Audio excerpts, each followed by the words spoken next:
May aksidente na naman sa Mel Lopez Boulevard sa Maynila. Isang security guard ang nasawi matapos masagasaan ng truck driver. Balitang hatid ni Jomer Apresto.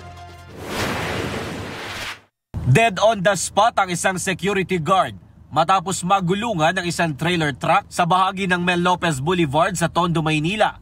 Ang 29 anyos na biktima naglalakad daw noong maganap ang aksidente. Habang siya tumatawid, hindi siya napansin nitong ating trailer truck at nagulungan siya nitong hulihang gulong. Nakagat niya namang kinamatay. Agad namang nahuli ang 35 anyos na driver ng truck.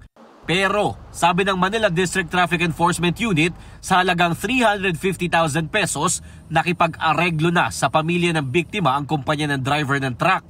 Ayon pa sa MDTEU, marami talagang naaksidente sa kaba ng Mel Lopez Boulevard. Bukod kasi sa mabibilis sa mga sasakyan at may kadiliman ng lugar, marami rin ang basta-basta na lang tumatawid.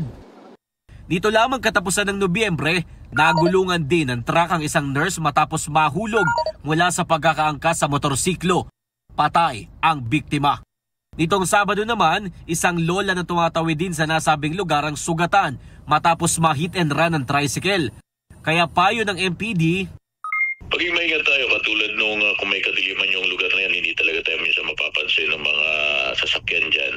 At doon tayo tumawid sa tamang daanan. Maghanap tayo ng may pedestrian lane, yung well-lighted area.